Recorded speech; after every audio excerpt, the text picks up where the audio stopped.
بقرعید کی آمد ہے، تو آج ارادہ ہے کہ بقرعید کے حوالے سے، عید الاضحیٰ کے حوالے سے، قربانی کے حوالے سے کچھ باتیں آپ کے سامنے رکھی جائیں۔ اگرچہ بقرعید میں تھوڑا ٹائم ہے، لیکن پہلے سے آپ قربانی کے حوالے سے کچھ تیاری بھی کر لیں، کچھ قربانی کی فضیلت، قربانی کا فلسفہ کیا ہے، یہ چیزیں آپ کے دماغ میں پہلے سے بیٹھ جانی چاہیے۔ سمجھ میں آ رہی ہے بات کہ نہیں آ رہی ہے؟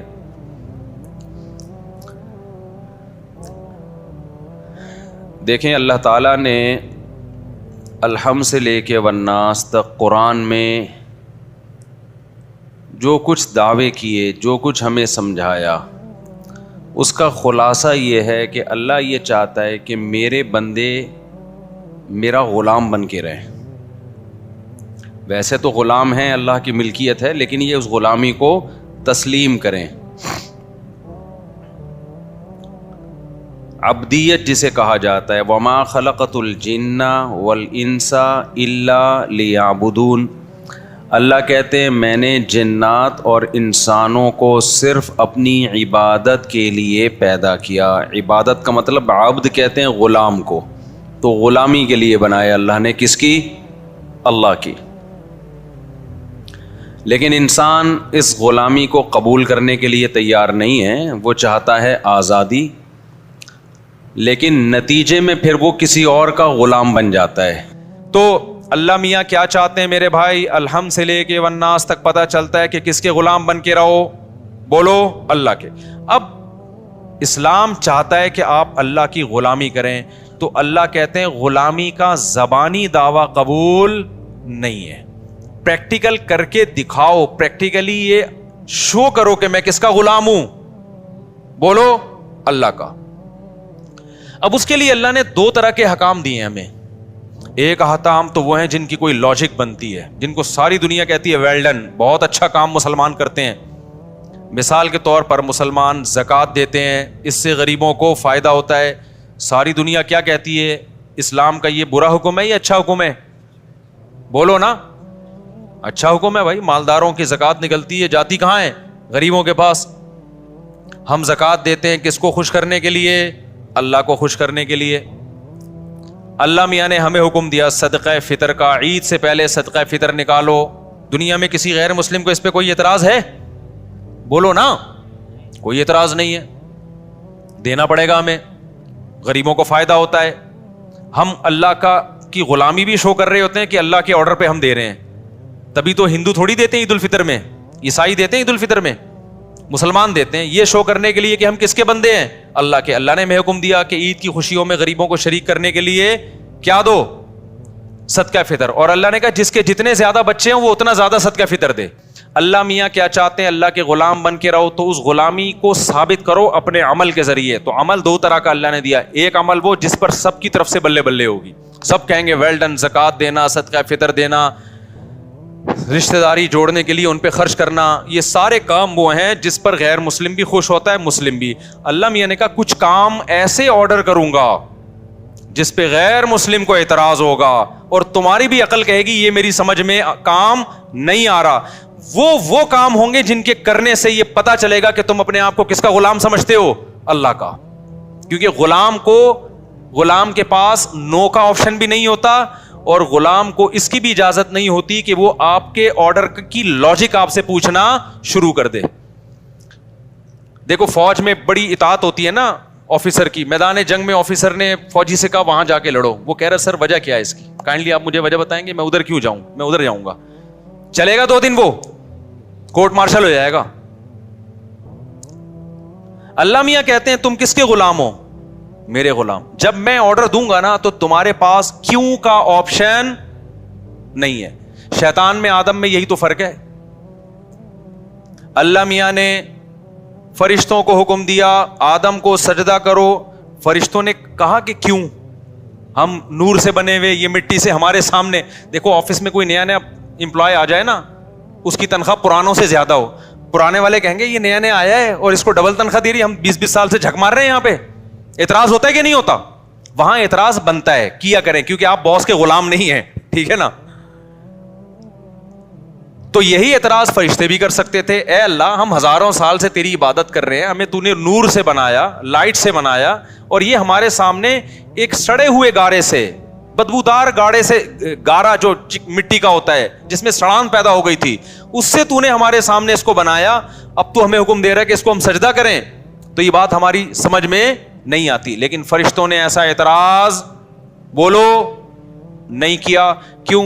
فرشتے کہتے تھے، مانتے تھے کہ ہمیں بنایا اللہ نے ہے، اس کی مرضی بھائی، جو آرڈر ہمیں دے گا ہم اس کو بجا لائیں گے، چاہے ہماری کھوپڑی میں آئے یا نہ آئے. شیطان نے کیا کہا؟ شیطان نے کہا خلقتنی من نار وخلقتہ من طین، مجھے آگ سے بنایا، میں پرانا ہوں، یہ بھی نیا نیا میرے سامنے آیا، یہ مجھے سجدہ کرے نا، میں کیوں اس کو سجدہ کروں؟ اب ہونا یہ چاہیے تھا اللہ میاں بیٹھ کے شیطان کو سمجھاتے کہ نہیں، اصل میں بات یہ ہے کہ اگرچہ یہ بعد میں پیدا ہوا ہے یا یہ مٹی سے بنایا ہے، لیکن اصل میں اس کا جو میں نے دماغ دیا ہے، اس میں جو علم کی صلاحیت دی ہے وہ تم سے زیادہ. لیکن اللہ میاں نے شیطان کے سامنے ایسی کوئی لاجک پیش، یار آپ لوگ جملہ مکمل کر لیا کریں، نہیں کی ہے. اس کو سمجھایا نہیں بٹھا کے کہ ایکچولی یہ بات تو تمہاری فی نفسی درست لگتی ہے مجھے، لیکن ایک دوسرے پہلو سے غور کرو. کیوں؟ وہ اللہ ہے. وہ کون ہے؟ وہ خدا ہے. وہ پھر خدا کس بات کا بھائی؟ اگر وہ بیٹھ کے سمجھانا شروع کر دے. اللہ میاں نے شیطان کو سمجھایا نہیں کہ دیکھو یوں ہے. اللہ میاں نے کہا کہ فخرج منہا فإنک رجیم، تو مردود ہے، آج سے دفع ہو جائے یہاں سے. سمجھ میں آ رہی ہے بات کہ نہیں آ رہی؟ شیطان کو پھر بھی عقل نہیں آئی کہ اللہ غصے میں ہے، میں سوری کر لوں. شیطان نے کہا ایک تو میں بات ٹھیک کر رہا ہوں ٹھیک ہے نا، اوپر سے بجائے اس کے کہ مجھے سمجھایا جائے، یہ میرے اشکال کو دور کیا جائے، الٹا مجھے دھتکارا جا رہا ہے. اب اللہ کو تو کچھ نہیں بگاڑ سکتا تھا نا. شیطان نے کہا یہ سب کس کی وجہ سے ہو رہا ہے؟ یہ جو نیا امپلائی آیا ہے نا، جس کی وجہ سے میری تنخواہ اس کو ڈبل دی جا رہی ہے، اب باس کا کچھ نہیں بگاڑ سکتے تو اس کی جڑیں کاٹنا. لوگ دفتروں میں بھی تو یہی ہو رہا ہوتا ہے. تو شیطان نے کہا اب خدا کے ساتھ تو کچھ نہیں کر سکتا میں، اس آدم کو نہیں چھوڑوں گا میں. اب تک اکڑا ہوا ہے، اب تک اکڑا ہوا ہے شیطان. تو اللہ میاں نے اس میں ایک سبق دے دیا کہ میرے کچھ احکام ایسے ہوں گے جن کی لاجک تمہاری سمجھ میں بولو نہیں آئے گی. تو جو میرے بندے ہوں گے مجھے مانیں گے، وہ لاجک جانے بغیر میرے حکم پر عمل کریں گے. قربانی بھی انہی اور حج بھی انہی حکام میں سے ایک حکم ہے. حج میں ہم شیطان کو کنکریاں مار رہے ہیں، وہاں کوئی شیطان نہیں ہے بھائی. ایک سعودی حکومت نے یہ لگایا ہوا ہے پتھر. ونس اپون اے ٹائم یہاں شیطان تھا جب ابراہیم علیہ السلام نے مارا تھا. اب تھوڑی وہاں شیطان ہے. اب تو وہ پتھر اس لیے لگا ہوا ہے تاکہ کسی اور بندے کو نہ مار دو آپ شیطان کے. تو ایک نشانی لگا دی بھائی یہاں مارنا ہے پتھر، ورنہ پاکستانی پتہ نہیں کدھر کدھر جا کے مار رہے ہوتے. پی ٹی آئی والے مسلم لیگیوں کو مار رہے ہوتے ہیں، مسلم لیگ والے پی ٹی آئیوں والے کو، اور شیطان پر رکھ کے آ جاتے. تو ہمارے ہاں تو اختلاف اعتدال سے نہیں ہوتے نا. تو وہاں حکومت سعودیہ نے نشان لگایا، ورنہ وہاں اصل میں کوئی نشان بھی نہیں تھا، اور وہاں ابھی شیطان ہے بھی نہیں. لیکن حکم دیا گیا کیا کرنا ہے بھائی. اب بے وقوف لوگ کہتے ہیں کیسا حکم ہے یار، جا کے پتھر مارو، اس کے لیے ہم 10-15 لاکھ روپے خرچ کرنے آئے ہیں یہاں پہ. لیکن جو خدا کو مانتے ہیں وہ کہتے ہیں جو خدا کہے گا ہم وہ، ان کو اس عبادت میں بڑا مزہ آتا ہے. خدا کی قسم، حج میں جو رمی کے وقت ایمان بنتا ہے نا، وہ کسی اور موقع پہ وہ جذبات پیدا نہیں ہوتے. لاکھوں لوگ ایسے دیوانوں کی طرح اٹھا کے کنکریاں، یا اللہ یہ 7 کنکریاں مارنے کے لیے 18 لاکھ روپے خرچ کر کے آئے ہیں. ہاں بھائی اسی کام کے لیے، کیونکہ یہ کنکری برائے کنکری نہیں ہے. یہ آرڈر کس کا ہے؟ یہ خدا کا حکم ہے، اس نے بولا ہے یہ کام کرو. تو جو اللہ کے ماننے والے، ان کے لیے یہ کنکری کا عمل ایمان کے بڑھنے کا ذریعہ بن جاتا ہے. جو نہیں ماننے والے وہ لاجک کی تلاش کرتے رہتے ہیں. یار اس کام، ایسے بھی لوگ ہم نے دیکھے ہیں لبرل لوگ، ابے یہ کیا ہے یار، عرفہ میں جا کے بیٹھ گئے، دھوپ میں جا کے بیٹھ گئے، اور بغیر سلے ہوئے کپڑے پہن لیے، بس وہ چادریں 2 باندھ لی، کبھی ادھر جا رہے ہیں، کبھی مینا سے نکل کے ادھر جا رہے ہیں، کبھی مینا میں آ کے بیٹھ رہے ہیں. کیا ہے یار، یہ بور ہو جاتے ہیں لوگ، ٹینشن میں آ جاتے ہیں کہ اس کی لاجک کیا ہے، سمجھ میں نہیں آ رہا. اسی وجہ سے بہت سے حج کرتے ہی نہیں ہیں. لیکن جو اللہ کو ماننے والا ہے وہ کیا کرتا ہے؟ بھائی اللہ نے حکم دیا مینا جاؤ، اب میں مکہ میں نہیں ٹھہروں گا، مینا جاؤں گا. اللہ نے حکم دیا وہاں سے کہاں جاؤ؟ مکہ میں جاؤ، تو وہ مکہ جائے گا. اللہ نے حکم دیا اب طواف کرو، اب وہ طواف کرے گا. اللہ نے حکم دیا اب سر منڈاؤ، وہ کیا؟ اب بتاؤ سر منڈانا کیا عبادت ہے بھائی؟ اسلام تو زینت کو پسند کرتا ہے. سر منڈانا عام حالات میں کوئی سنت عمل نہیں ہے. نبی نے ہمیشہ بال رکھے ہیں, لیکن حج عمرے کے موقع پہ سر منڈا لیا یا قصر کیا. قصر بھی جائز ہے, بال چھوٹے کرانا بھی جائز ہے, کیونکہ مجھ پہ لوگ طنز کر رہے ہوتے ہیں جب میں عمرہ کر کے آتا ہوں, کہتے ہیں اس میں تو 6 عمرے اور ہو سکتے ہیں, ابھی اتنے بڑے بال ہیں کہ 6 عمرے اور ہو سکتے ہیں. تو شروع میں ہم نے ٹینٹ کرا لی تھی, اب قصر کر لیتے ہیں. تو خیر, تو قربانی بھی اسی طرح ہی ہے. اللہ نے حکم دیا ابراہیم علیہ السلام کو اپنے بیٹے کو ذبح کرو. ابراہیم نے اللہ سے کوئی لاجک نہیں پوچھی, ورنہ تو سب سے زیادہ اللاجیکل کام تو وہ تھا. آج غیر مسلم ہم سے کہتا ہے اتنے ہٹے کٹے جانور, یہ جانور ہم اسٹور کر لیتے, پورے سال میں غریبوں کو کتنا فائدہ ہوتا, گوشت سستا ہو جاتا. تم ایک ہی دن میں کروڑوں اربوں جانور کاٹ دیتے ہو, اور حج کے موقع پہ کتنا کٹتا ہے ایک ہی دن میں. یہ سارا جانور, یہ دنیا میں ایک بہترین غذا ہے گوشت, جو سب سے زیادہ کھائی جانے والی پروٹین والی غذا ہے. تم اس جانور کو ہلاک کر دیتے ہو, کاٹ دیتے ہو, ان کا کیا قصور ہے؟ ہم کہیں گے بھائی پیدا کس نے کیا ہے؟ اللہ نے. وہ ویسے بھی تو مار سکتا ہے نا, اور اس میں ان جانوروں کا حقیقت میں فائدہ ہے, ورنہ جن جگہوں پہ جانور نہیں کٹتے ان میں ان جانوروں کی حالت تو دیکھو. کیونکہ یہ جو جانور ہیں نا, 4 قسم کے جانور, یہ اللہ نے پیدا کٹنے کے لیے, اگر ان کو نہیں کاٹیں گے تو یہ بڑی قسم پرسی میں سسک کے مریں گے یہ, کیونکہ ان جانوروں کا پیٹ انسان بھر سکتا ہے. یہ پالتو جانور ہیں, اور انسان جب تک پالے گا نہیں, جب تک انسان کا اس میں فائدہ نہیں ہوگا تو پالے گا نہیں, اور پالے گا نہیں تو یہ بھوکے مریں گے. آپ دیکھ لو نا, جن علاقوں میں ان جانوروں پہ پابندی ہے گوشت کھانے پر, ان علاقوں میں یہ گائے بھینسے بوڑھے ہو کے تڑپ کے سسک کے مرتے ہیں. یہ وہ ایک الگ ٹاپک ہے, اس میں حکمتیں کیا ہیں. ابھی تو ہم یہ بتا رہے ہیں کہ کوئی حکمت نہ بھی ہو, ہم کس کے آرڈر کو فالو کرتے ہیں؟ خدا نے حکم دیا یہ جانور میں نے پیدا کیے, ان کو میں نے تمہارے لیے مسخر کیا.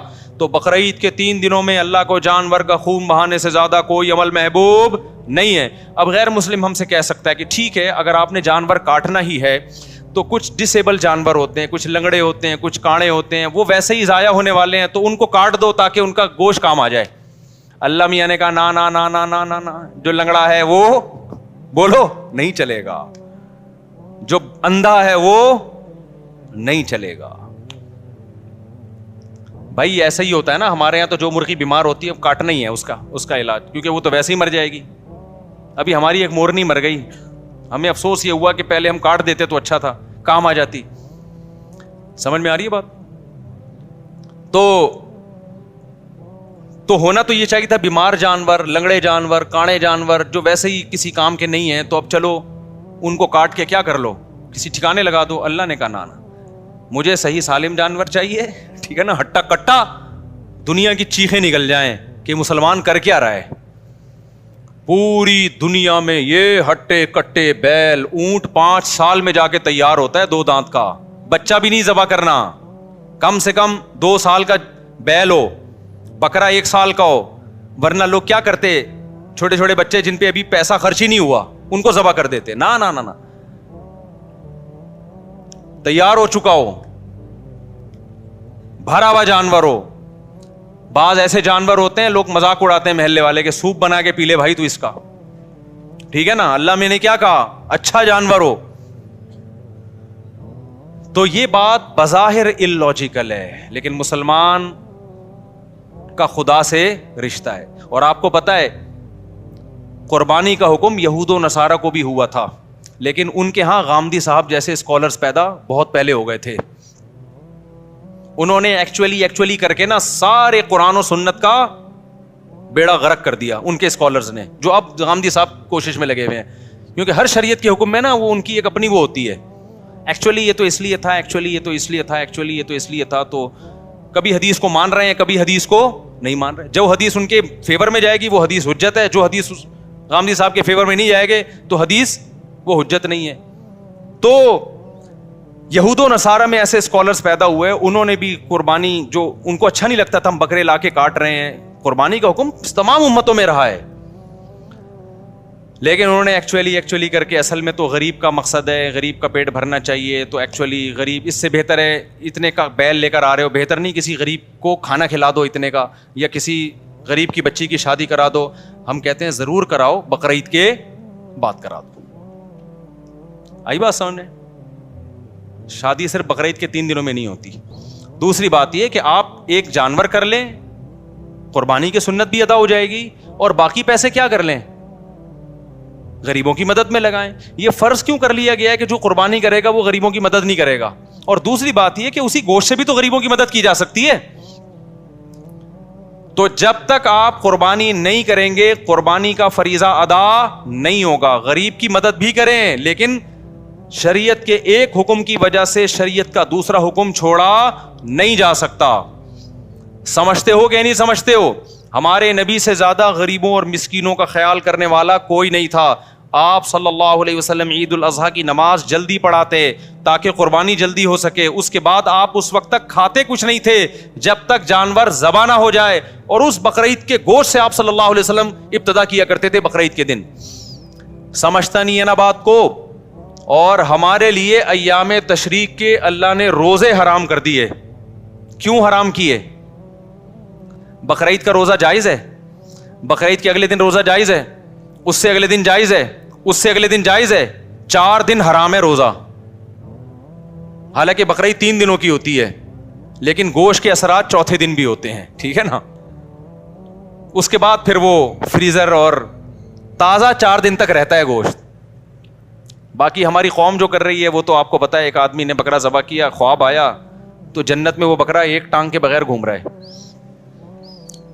2 مہینے بعد اس نے خواب دیکھا کہ اس کا بکرا 3 ٹانگوں پہ گھوم رہا ہے جنت میں. اس نے کہا یار یہ کیا مسئلہ ہے؟ انہوں نے کہا ابھی تو لیگ پیس جو ہے نا ابھی تک تیرے فریج میں پڑا ہوا ہے. ایک ران دے 6 مہینے ہو گئے وہ تیرے فریزر سے نکلی نہیں ہے, وہ کھائے گا تو پھر یہ بھی آگے لگے گی. خیر یہ لطیفہ ہے, اس کی حقیقت نہیں ہے. تو 4 دن تک اللہ نے روزے کو کیا کر دیا؟ بولو حرام. تاکہ اللہ کے لیے تم نے جو جانور قربان کیا ہے یہ دیا اللہ کو ہے. اب اللہ کہتا ہے اب یہ میری ملکیت میں, اب میری طرف سے کیا ہے؟ ضیافت ہے, یہ میری طرف سے میزبانی ہے. کھاؤ کلو منہا, خود بھی کھاؤ, واطعموا البائس الفقیر, اور محتاجوں کو بھی رج کے کھلاؤ. رج کے کھاؤ تے رج کے کھلاؤ. تو یہ کھانے پینے کے دن ہے, روزہ رکھنے کے دن. روزہ رکھا تو اللہ کی دعوت سے اعراض لازم آئے گا. تو یہ میرے بھائی جب تک ہو نہیں سکتا جب تک جانور کٹے نہیں. سمجھتا ہے بات کو؟ تو اب لاجک سمجھ میں آئے نہ آئے, ہم طیبوا بہا نفسکم, حدیث میں آتا ہے خوش دلی کے ساتھ قربانی کیا کرو.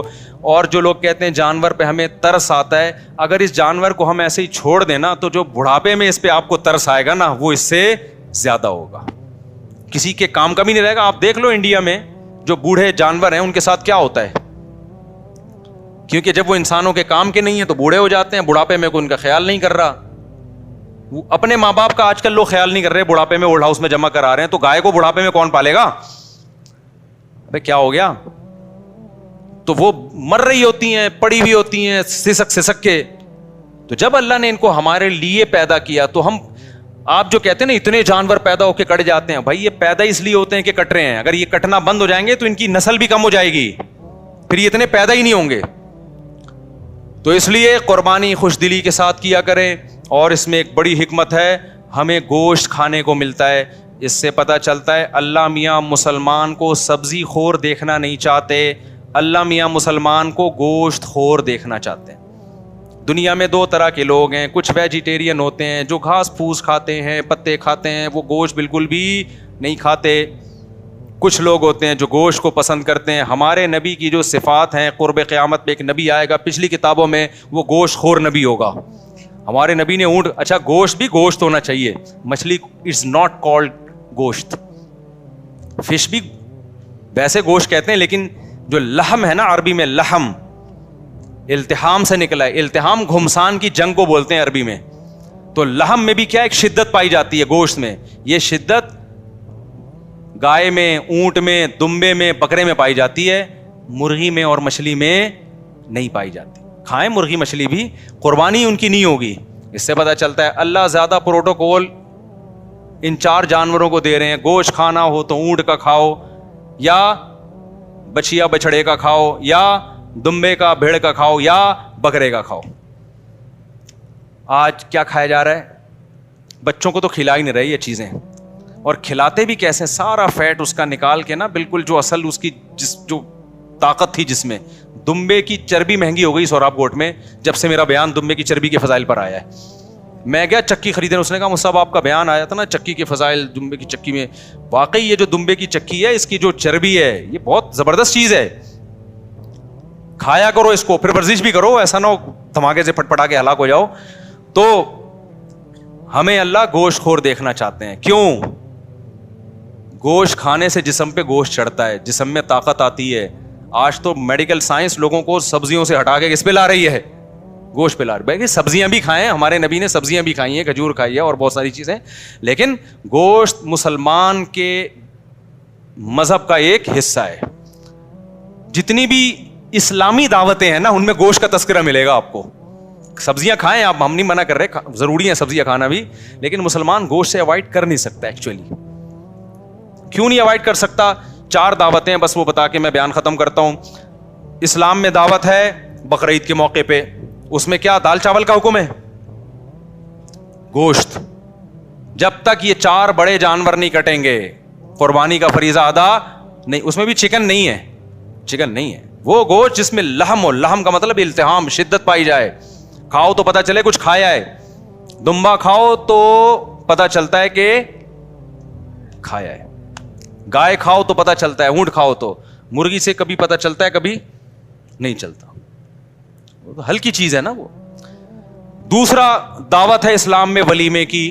جب آپ کی شادی ہوگی اسلام کہتا ہے آپ نے کیا کرنا ہے, جب بھی ہوگی. ایک صاحب کو ہنسی آئی, میں نے کہا جب بھی, تو وہ ہنس رہے ہیں. جب بھی آپ کی شادی ہوگی آپ نے کیا کرنا ہے, ولیمہ کرنا ہے. اور ولیمے کے بارے میں بھی ترغیب یہ ہے, اولم ولو بشاتن, اگرچہ ایک بکرا کرو. تو وہاں بھی اصل کیا ہے ولیمے میں؟ گوشت. یہ مذہبی دعوتیں ہیں نا بھائی, آپ کا بچہ پاس ہو گیا آپ دعوت کرو گے, مذہبی دعوت تھوڑی ہے. کوئی سنت دعوت تو آپ خوشی میں کر رہے ہو, کرو, کوئی منع بھی نہیں ہے, لیکن مذہب نے جن دعوتوں کو پروموٹ کیا ہے وہ کون سی ہیں؟ وہ یہ 4 دعوتیں ہیں. بلکہ اس سے پہلے, سب سے پہلے حج کے موقع پہ دم شکر, جو آپ نے ایک سفر میں حج عمرہ کیا, وہاں کیا کٹے گا؟ شکرانے میں بکرا کٹے گا. وہاں بھی بکرا کاٹا جا رہا ہے, گوشت کھاؤ بھی اور پھر کھلاؤ بھی. دوسرے موقع پہ بقرعید, وہاں بھی کیا کٹے گا؟ گوشت, بڑا گوشت. بڑے سے میری مراد جو ریڈ میٹ ہوتا ہے, بکرا بھی اس میں داخل ہے. تیسرے نمبر پہ اسلام میں دعوت ہے ولیمے کی. جب بھی آپ کی شادی ہوگی اپنی ذمہ داری پہ, تو آپ نے اگلے دن رخصتی کے بعد کیا کرنا ہے بھائی؟ ولیمہ. تو ولیمے کے بارے میں آتا ہے اولم ولو بشاتن, وہاں بھی مرغی بھی نہیں ہے. آج کل ولیمے میں چکن بریانیاں کھلائی جا رہی ہیں. تو جیسا ولیمہ ہوگا آگے زندگی بھی ویسے چکن کی طرح گزرے گی. تو ولیموں میں بکرے کی بریانی, بیف بریانی یہ بنوایا کرو. سمجھتے ہو؟ بکرا کھلاؤ لوگوں کو, بکرا نہیں تو گائے کھلا دو. تو تیسرے نمبر پر ولیمے کی دعوت ہے. چوتھے نمبر پر اسلام میں عقیقے کی دعوت ہے.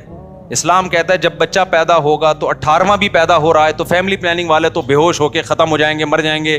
اللہ کہتے ہیں پہلے بچے پہ بھی 2 بکرے, 18ویں پہ بھی 2 بکرے. بیٹی ہے تو 1 بکرا, بیٹا ہے تو 2 بکرا. یا گائے کے 2 حصے, اونٹ کے 2 حصے, گائے کے 2 حصے, یا دمبا 1-2 دمبے, اور لڑکی ہے تو 1 حصہ.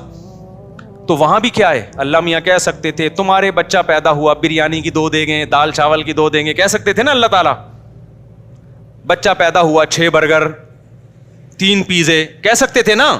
نا اسلام برگر کو اور پیزوں کو اور یہ جو دیکھ کے چاول ہیں ان کو پروموٹ نہیں کر رہا. اسلام کہہ رہا ہے خوراک, بچہ پیدا ہوا ہے تجھے کیا کھلانا ہے لوگوں کو؟ بکرا کاٹ کے, مرغی بھی نہیں. تو بھائی یہ 4 اسلامی دعوتیں ہیں. یہ دعوت اسلامی نہیں ہے, یہ اسلامی دعوت ہے. ایک تو دعوت اسلامی, وہ تو ایک تنظیم ہے. یہ ہے اسلامی دعوت. 4 کھانوں کے علاوہ اسلام میں کوئی 5واں کھانا نہیں ملتا. وہ پھر ہے آپ کے لیے جائز ہے, لیکن وہ مذہب نہیں ہے. وہ یہ 4 تو مذہبی کھانے ہیں. ان 4 میں اللہ ہمیں بڑا گوشت کھلا رہے ہیں, مرغی بھی نہیں اور مچھلی بھی نہیں. تو یہ کچھ ہوگا میرے بھائی, اس میں کچھ دم ہوگا. تو اللہ ہمیں بقرعید کی قدر کی توفیق عطا فرمائے, قربانی جذبے سے کرنے کی توفیق